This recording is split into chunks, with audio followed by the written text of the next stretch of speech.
So in some breaking news, we've just had the Ethereum core developers put out a blog post saying the Ethereum Constantinople upgrade has been delayed. The upgrade was due to go live via hard fork in just over a day. So we've had a security firm called Chain Security that have identified a potential vulnerability in one of the functions in the S-store function that would essentially expose certain smart contracts that had certain functions in a certain pattern in the smart contract itself. So once Constantinople was implemented, an attacker could potentially exploit these smart contracts using the vulnerability found in the S-store function. So the Ethereum core developers, given how close it is to the Constantinople upgrade, have decided to delay the upgrade until this vulnerability could be worked out. So we're going to chat about that today. We're going to chat about exactly what Constantinople upgrade was, exactly the upgrades coming to Ethereum, why it's been postponed, and what are the likely actions to follow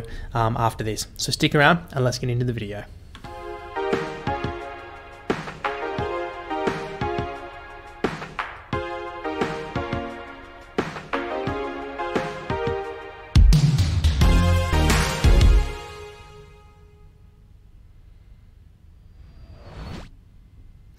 So here we are on the official Ethereum blog. We can see they've only just published this, security alert, Ethereum Constantinople postponement. So what they've said here is the Ethereum core developers and the Ethereum security community were made aware of the potential Constantinople related issues identified by Chain Security on January the 15th, 2019. We are investigating any potential vulnerabilities and will follow with updates in this blog post and across social media channels.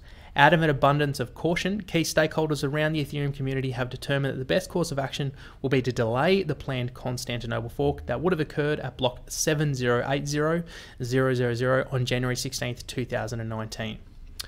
So what we can actually see, if we come over here and look at the Etherscan block explorer, we can see we're currently up to block 7072819. And the Constantinople upgrade was to take place at 7080000. So that was around 1 day, 7 hours and 3 minutes from right now. So very, very close. We're extremely close to Constantinople being deployed via hard fork. Now, what exactly was the Constantinople upgrade? Well, we did this right up last year. I wrote this one myself on the Ethereum Constantinople upgrade explained. So let's just go through what each of the main upgrades actually were, what they meant for Ethereum. So essentially, most of the end users of Ethereum that were not developers, that were not exchanges, that were not building dApps would not notice anything other than the token economics change with the reduction in the block reward. But we'll get into that in just a bit. So essentially, the Ethereum Constantinople upgrade was approved after a developer meeting and was to be implemented at block height 7080000. Now, the upgrade was to implement 5 core features, and these are those 5 core features. So the first one is called bitwise shifts, and this was proposed under EIP 145, and bitwise shifting was to change how the Ethereum virtual machine adds numbers. So essentially what this was going to do was this was going to have an efficiency gain for this particular function of up to 91%, which ended up being a large saving in gas costs for that particular function. Gas being a derivation of Ether that is used to pay for essentially data on the Ethereum blockchain. So the end users really would notice nothing from this, but this was a win for developers because it increases the capabilities of what they can do in the smart contracts. This is making them more, making some of those functions more efficient and cheaper as well. And when things are cheaper, well, you can do more. Now, the next one was a new opcode called ext code hash or ext code hash. Now, an opcode is called, it stands for an operation code, and this is essentially the back-end instruction of a particular programming language.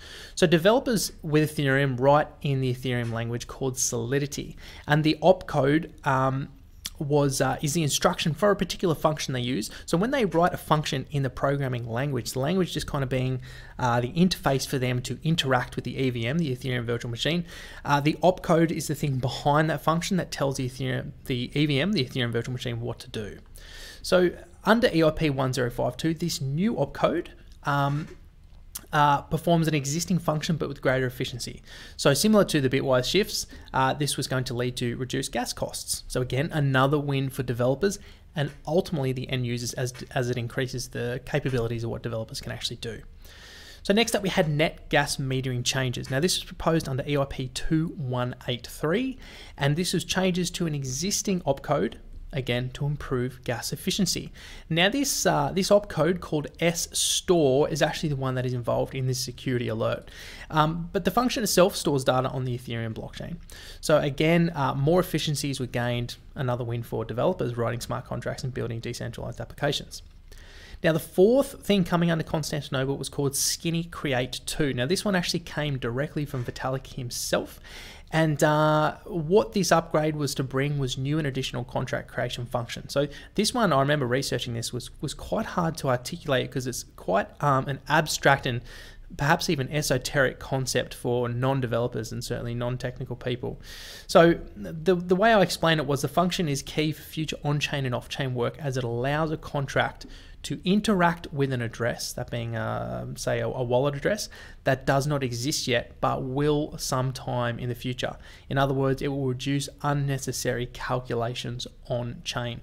Again, improving efficiencies, allowing for greater scalability, which gives developers greater capabilities to build amazing decentralized applications for us. Now, the fifth thing coming, and this was arguably the biggest for what I would say is most people who interact with the Ethereum network, and that would probably be investors and traders, because we had a change in the token economics. Now, this was proposed under EIP 1234 and was called the difficulty bomb and block reward adjustment. And this was going to reduce the amount of Ethereum awarded to developers from 3 Ethereum down to 2 Ethereum. So this is a reduction in the new supply of Ethereum coming into circulation by 33%. That is fairly significant, especially when you have, the Ethereum network is a big network. It is a large blockchain. It is used a lot. There are a lot of participants that interact with Ethereum, and it has strong token economics through the usage of gas. And we have many, many hundreds, if not thousands, of decentralized applications built on it. So this was pretty big. This was a big deal. And the reason why they did it is they did it as a mining difficulty adjustment. So essentially, the transition from proof of work to proof of stake has taken a little bit longer than what they expected, and they have made this adjustment to essentially buy them some more time. So they wanted to smooth out the token economics during this period to give them some more time to conduct the research and to ensure the implementation of proof of work to proof of stake goes smoothly. So that all of these changes were to come via Constantinople via the hard fork, which now has been delayed. So let's take a little bit of a look at exactly what was identified and try and explain what happened. So this firm here, Chain Security, just published this blog, as you can see, January 16th, certainly Australian time at the moment. Constantinople enables new re-entrancy attack. So what they've said here, what's wrong with this code? Following is a short smart contract which is not vulnerable to a re-entrancy attack before Constantinople, but vulnerable afterwards. So essentially, if I'm explaining this correctly, what they identified were certain smart contracts that used certain functions would allow an attacker to essentially drain the funds tied up in that smart contract using kind of a split, and they would split it to 2 addresses. So if they identified a smart contract that followed this pattern of functions used in a particular way, then they would be able to drain the funds within that smart contract. So it's not an attack on the entire Ethereum network, it was just a potential attack on certain smart contracts after Constantinople. So I think it's clear to put that forward. So they've said here, why is this attackable? Now, before Constantinople, every storage operation would cost at least 5,000 gas. This far exceeded the gas stipend of 2,300 cent, along when calling a contract using transfer or send. Now, what they've essentially done is they have run a scan of all the smart contracts on Ethereum, and they did not uncover at this stage vulnerable smart contracts. So they've said here, a scan of the main Ethereum blockchain using the data available from this website did not uncover vulnerable smart contracts. We are working together with members of the ethsecurity.org working group to expand this scan to the complex smart contracts which have not been decompiled yet. So what does that mean? Well, they couldn't find any smart contracts out there right now that have been deployed that would be vulnerable should Constantinople be deployed. However, given the short time frame that Constantinople had to be deployed, only a day and 7 hours, I think the Ethereum Foundation have absolutely done the right thing by delaying it to iron out the kinks, to solve this issue that was identified, to make sure that Constantinople is safe, is secure, and when it is deployed, that there are no additional vulnerabilities to the network whatsoever. I think that is absolutely the right thing to do. I mean, this is a multi-billion-dollar network. Things need to be done properly, things need to be done safely, and I think they've made the right call. So essentially, that's it in a nutshell. That's what happened. When Constantinople will be rescheduled, who knows? What I imagine is they'll take their time now that they've bought themselves a period of time here, without setting a date where they can ensure things, recheck things, perhaps even get some more third-party auditors to take a look at the upgrade to ensure everything is safe and secure. And I'd say after that point, once they're completely comfortable, then they will reschedule the Ethereum Constantinople upgrade. But you know, in terms of the price, we saw a small price drop, totally reactionary, to be expected. I mean, emotions really drive markets. Especially in bearish times like this at the moment. I really don't see any issues at all. I think in the long term, we want a safe network, we want a secure network, and we want developers doing the right thing. So I think overall, it's positive. So guys, that's it for the video. Hope you enjoyed it. If you did, give us a like. If you haven't subscribed, make sure to jump on board. All links to everything discussed in this video is in the description below where you can check it out. Thanks again. Have a good one, and I'll see you in the next video, guys. Cheers.